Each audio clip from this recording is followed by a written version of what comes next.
So, for a while now, I've been pondering on how exactly to go about doing this review of the 9th and 10th story arc to the Kingdom series, the Sanyou arc and the Sanyou Aftermath arc. Again, I've been pondering for quite a while how exactly to go about this review. So, for all you Kingdom fans out there coming to this video, I'm really just going to go on the top of my head and try to give as much detail to these arcs as much as I possibly can, because it is quite hard to go about reviewing this Sanyou arc because of the fact that just a bunch of shit happens. So if I do give off a little bit of misinformation when it comes to these arcs, or you felt I missed something that I should have talked about, definitely let me know in the comments down below. But other than that, we are going to start this review of Kingdom's 9th and 10th story arc called the Sanyou arc and the Sanyou Aftermath arc. A bunch of shit happens in this review, so let's get this review started. So to start off this review, let's talk about the 9th story arc in the Kingdom series known as the Sanyou arc. Now, the Sanyou arc is actually a pretty big arc regarding the Kingdom series, probably one of the bigger arcs because it spans over around 55 chapters, 54 to be exact. Now, how exactly does this arc start off? So, when it comes to this arc, it starts off with, after the Alliance arc, we have the Zhao and the Qin working together so they can each respectively, work on their own sort of concerns and how they can expand their borders, without battling each other. So, after this alliance, they plan out an attack against the Wei city of Sanyou. So, that is basically where our story begins for this arc. Now, during the siege of Sanyou, we actually get to see, different tactics and different methods of strategy ended up being used with this arc. And I would even go as far to say that strategy and tactics used within this arc is actually better than the strategy and tactics that we saw in the Battle of Beiyou arc. However, in my personal opinion, I think that the Battle of Beiyou was better, in my opinion. Very entertaining for me. Now, Kingdom gets better and better as I read throughout, these chapters, don't get me wrong, but I personally felt that the Battle of Beiyou was a whole lot more entertaining, in my personal opinion. But I digress. Where we see Shin and Qin and the Zhao end up working together within the Battle of Siege, it is actually very, very cool on how they go about, trying to capture the city. We actually see them use a tower, this sort of tower-like contraption in which they can scale over the walls and go right into the head of Wei's zone and fight their way into the city. Now, of course, the Qin and the Zhao end up winning this Battle of Sanyou. I mean, you have these two famous armies using their methods of tactics and strategies and, ruthlessness in combat. And, I mean, you also have Riboku on your side, who is basically giving out orders from afar in the royal court. So, on Riboku on your side, you're actually getting some pretty good intel on how to go about things, and you also have your generals on the Qin side, doing their own methods and working together with the Zhao in order to conquer the city of Sanyou, and, eventually the Qin and the Zhao end up winning against the Wei soldiers. However, after they win, we see several Qin soldiers actually rape and pillage the city of Wei's civilians. They are committing several atrocities. Now, of course, upon seeing this, Shin ends up getting pissed off, and I mean, anyone would who has any sense of morality whatsoever. However, apparently to these Qin soldiers, they did not have any morality in them whatsoever, and they were just being ruthless. They were pillaging the city. They were committing atrocities, raping the people, killing them on the spot. Shin had enough of this, so he ends up killing one of the generals who was basically, you know, the whole leader in these sort of atrocities, while his certain squad was going about, you know, committing the atrocities along with him. And also when it comes down to this, you know, Shin was not having this, also due to the fact that, you know, usually when it comes to, you know, certain armies, they, you know, if a country ends up, you know, surrendering, or the battle stops and its citizens surrender, then they have no right in order to kill, pillage, or commit any sort of atrocities to these people. Now, not all armies, of course, agree to these methods. However, what these individuals were doing did not abide to Shin's law. So again, Shin ends up committing an act of violence against one of his fellow men in his army, and due to this, you know, he would have been executed right on the spot for him killing one of the generals, or the captains, excuse me. But that's not exactly what happens. What happens to Shin is that he is then sent to prison for 1 day to reflect on his actions, on how he went about going about this whole ordeal. You know, not to let his emotions get to him, so to speak. So the first city of Sanyou that the Qin and the Zhao ended up capturing was the city of Tehran. Now, there are several other days in which we see the Qin and the Zhao working together in order to conquer all of the cities of Sanyou in order for them to, of course, expand their borders. So, we get introduced to several other characters within, well, actually, not really several other characters, there's actually a lot of characters that were introduced within this arc, and probably at least all of them I forgot, but there was actually a lot of other notable characters that I do remember that actually left some prominent influence on me as I read through these chapters of Kingdom.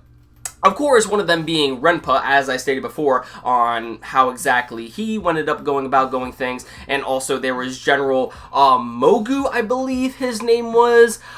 He is basically the old general that faced Rinko in the past. So hopefully I got his name correct on that. But there were also other characters within this arc that we get introduced to as well. One of them being Ohan. Now, as we know, Oki was actually from the same family as the O clan. So I believe his full title was O, or either Ao Oki.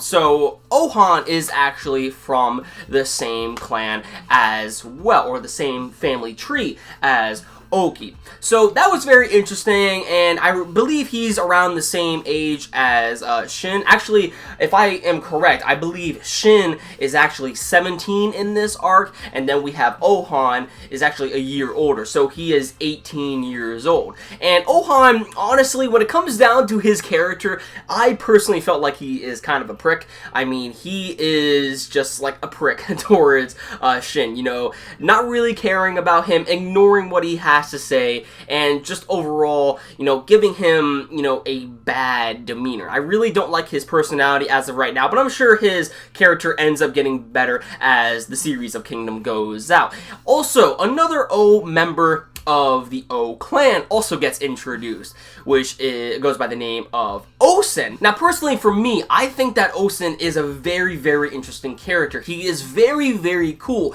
especially when it comes to his character design overall. And actually, he wears a mask over his face, and I'm very, you know, interested as to why exactly he has a mask over his face. Does he hold several scars over his face from battles he has faced in the past and is maybe ashamed of his face or in some way, or does he just simply carry that mask because he's a general? I don't really know. But what I do know is that Osen definitely has some potential to possibly be one of the most interesting characters for me in the Kingdom series, and we'll probably see more from him as the series of Kingdom goes out. However, when it comes to his character, at least, when it comes to this arc, while we got introduced to him, I personally believe that he didn't really have a prominent impact on this arc. It seemed, to me, as if he was just watching the battle from afar, So I would say that he had little impact on this arc compared to the rest of the armies, but really, when it comes down to this arc, it was just to really get us introduced to his character. And again, getting introduced to several characters means that they have some prominent influence on the series as the chapters go out, and he happens to be one of those characters. Now,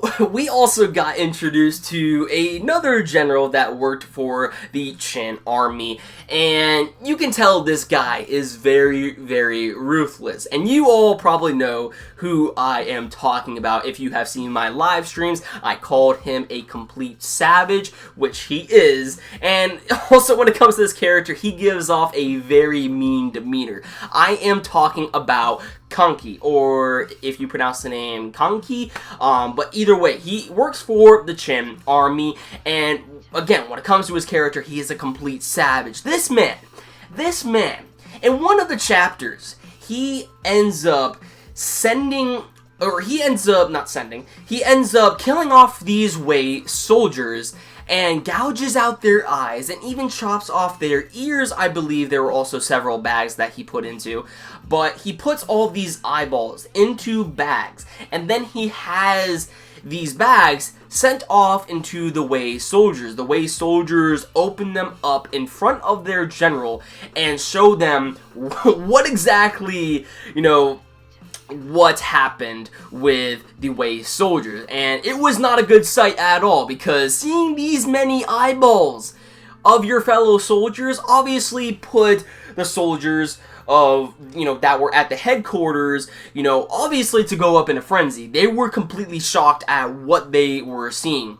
And eventually we also see that the Wei soldiers that ended up sending off of these eyeballs in front of the general were actually Shin soldiers. They were actually disguised as Wei soldiers, and I was I immediately thought that, that could be a possibility as I was reading this chapter, and it turns out that it was, and they completely annihilate the headquarters in which this general was located at, which happens to be a geezer, of course. And then we see Kanki. Just, appear right in front of their general. And he says, well, hello there. And we see the geezer ended up, begging for his life, so to speak. Not really begging, but at the same sense, he did kind of say that, I see great potential in you, Kanki. Please, accept my offer for becoming a fellow student of mine, because your tactics on how you go about doing things is completely ruthless, and I wouldn't even say that these are tactics or a strategy, but at the same time, I know for a fact, due to the potential that is in you, you would make a great student. And we know that Kanki actually just freaking chopped off the geezer's head, and he's like, no thanks. I don't really know what strategy is or tactics. I just freaking, chop things up.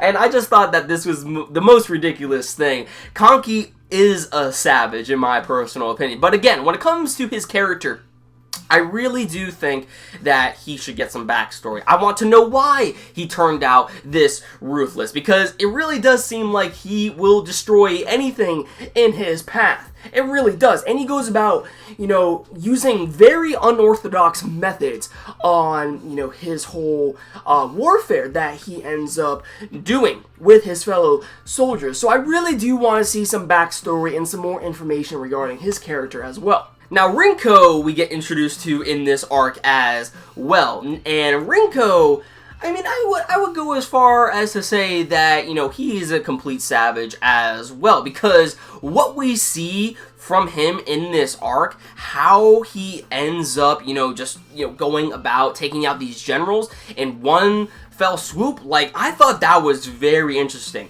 I thought that was very, very cool, and how exactly can this man, who would freaking take down generals in one fell swoop, you know, how would anyone in the Zhao or the Qin armies would be able to take him out? Because how he ended up going about doing this was completely crazy. And then we eventually see that Rinko and Shin have a battle with each other in one of the chapters, and Shin ends up chopping off 2 of Rinko's fingers.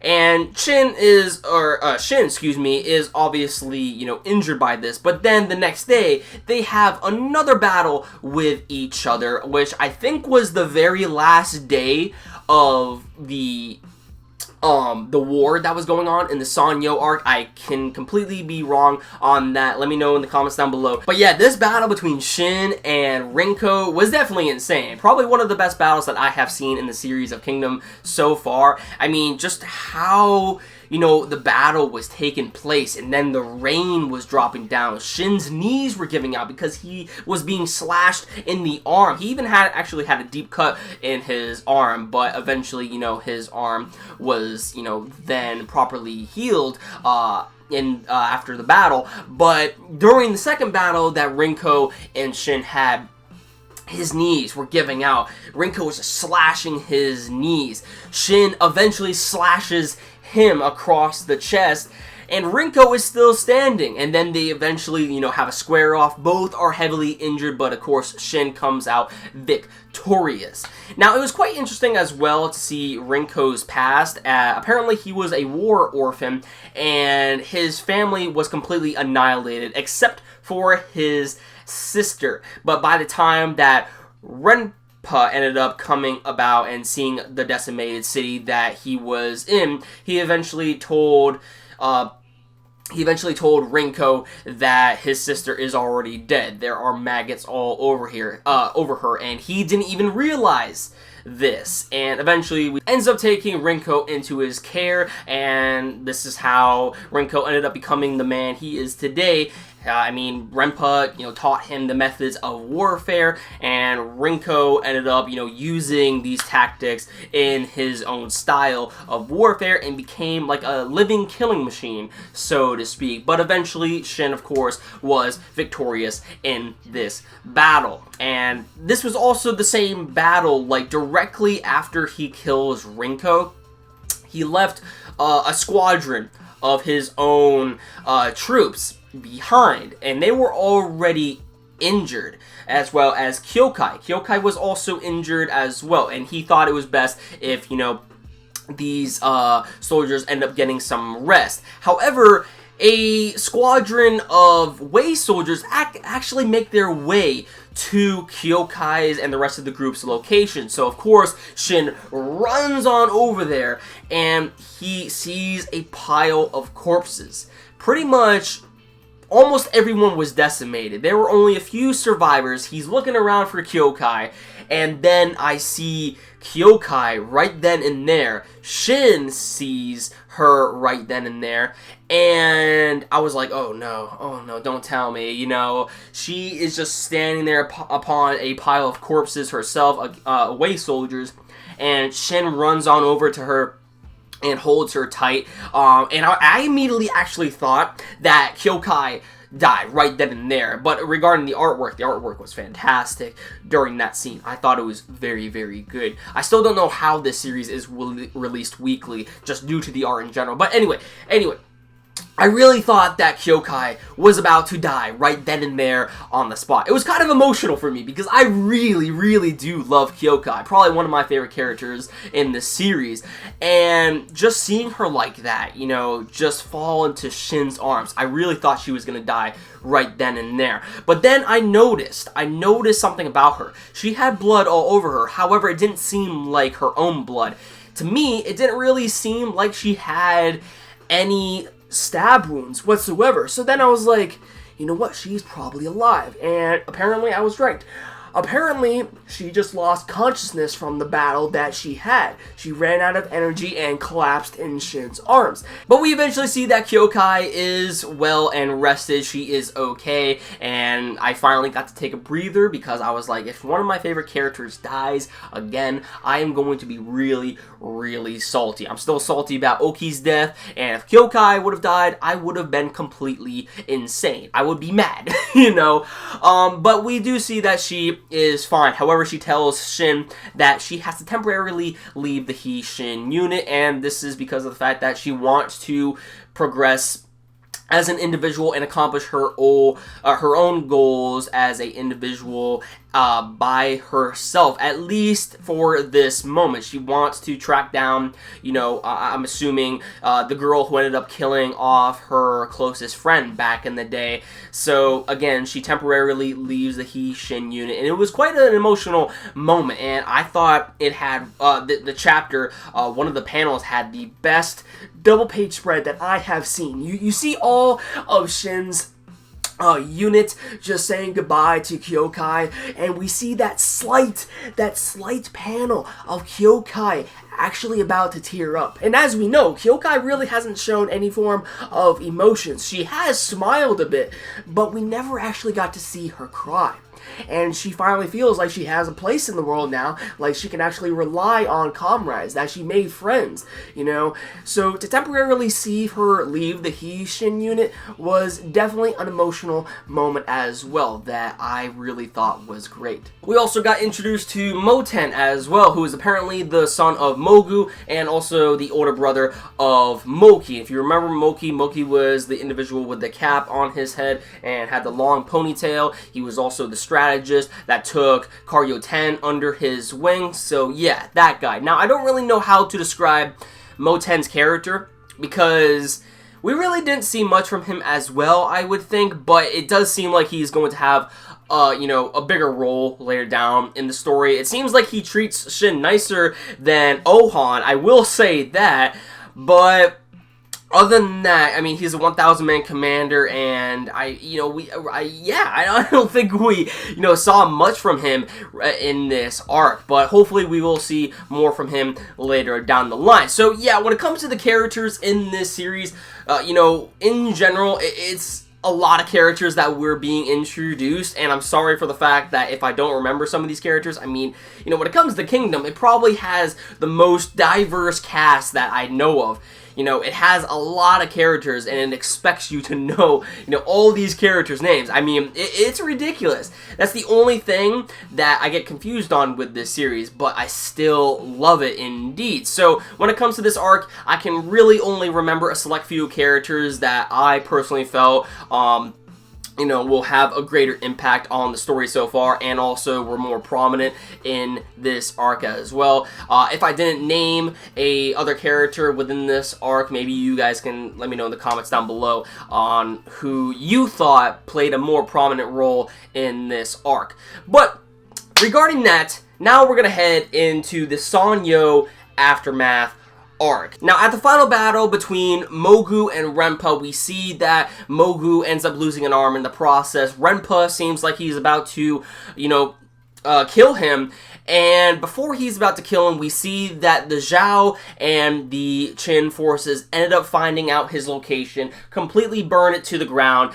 and due to the fact that Renpa thinks, you know, he no longer, his forces can no longer win this battle, he immediately pulls them out and calls a ceasefire between Mogu. So the battle technically ends in a draw, however, the Qin forces ended up getting the final victory. So the Qin and the Zhao ended up winning the battle, and the Wei forces eventually pull out along with General Renpa. Now, at the Sanyou Aftermath Arc, we finally get to the Sanyou Aftermath Arc. This is a little bit more of like a character-driven arc, and I'll explain why. And the reason why I say this is a character-driven arc, is because Shin gets some development within this arc. He eventually becomes a 1,000-man commander officially, and he also goes about battling it out against Chu forces. But while he is battling it out with his units against these Chu forces, he has lost several times. Many of the soldiers within his group are questioning whether they are being led by a strong commander, and maybe they even, said that, they are weak themselves as a group. How did we get this far? But yet, right now, we are being completely slaughtered by Chu forces. Why can't we advance? Why can't we make any progress? And eventually, they realize that Kyokai is no longer in the group. Kyokai was technically the one who ended up giving a strategical influence on the group. She would come up with the tactics and strategy while helping out Shin make decisions. But Kyokai no longer being in the group, they don't really have a upper hand when it comes how to deal with, oncoming forces. Shin being a general, and while he is strong and everything with his Shin unit, at the same time, they're just going out there completely gung-ho, They need to come up with tactics in order to actually, come out on top when, they're battling their enemies. So, while he gets some development, at the same time, we also get another character who ends up getting some development in this arc as well. Apparently, Karyo 10 makes an appearance within this arc. And Karyo 10, we eventually see that Shin finally discovers that she is a girl. I mean, come on, Shin, it was prominent enough. The moment you first see Karyo 10 in the manga, she obviously has eyelashes that are, drawn out. And usually with characters that have long eyelashes are really considered girls within manga. So it was quite prominent. They made that quite early to the viewers in the manga. But, Shin, he's completely oblivious. Just like most shonen protagonists. I mean, I still stand by that, we have a shonen protagonist, but this is a seinen series. But I digress. Anyway, we see that Karyo 10 has become more feminine. She looks like a woman. And she doesn't look half bad, I would say. She looks really, really good. Especially her character design. She no longer wears that owl getup that she wears all the time.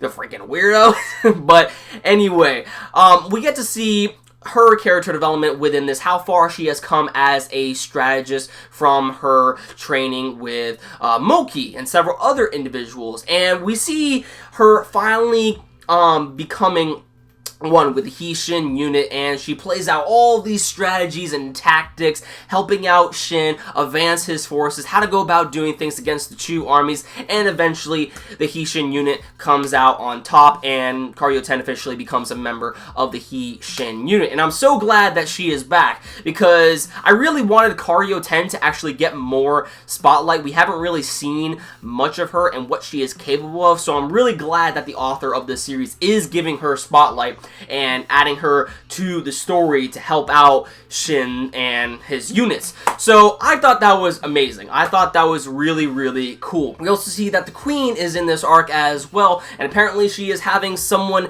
else pleasure her, while Ryufui actually becomes the chancellor of the state, which I believe is one rank below the king, at least from what he said.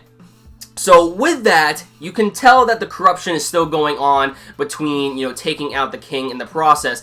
And the king, Issei, knows that, there is definitely corruption going on. And to prevent Ryufui and the queen, end up taking his position to the throne and, eliminating him, he eventually gets help from an individual, which somehow happens to be his younger brother from the Sanyou's Rebellion arc.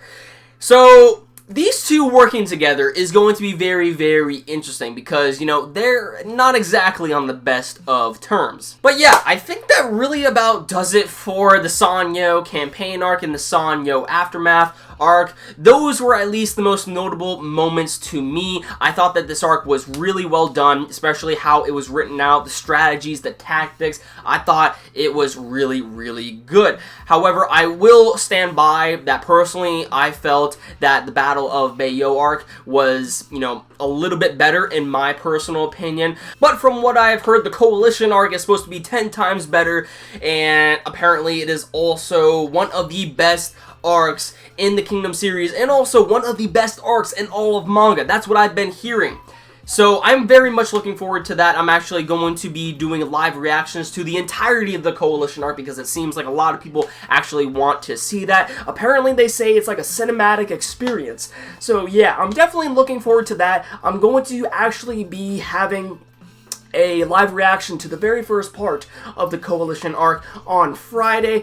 It really depends on, you know, when this video is coming out. Maybe you might see it on Wednesday or you might see it on Thursday. But just keep in mind that Friday, I'm going to try my very best in order to do a live reaction to the very first few chapters of the Coalition arc. And I really hope you all come by to, you know, experience the Coalition arc yet again alongside me. But other than that, guys, I think that about does it for this review of the 9th and 10th chapters, or excuse me, the arcs of the Kingdom series. I really hope you enjoyed this. Please give this video a like if you enjoyed it. Let me know your thoughts in the comments down below. And if you're new to my channel, definitely subscribe. Catch you guys later.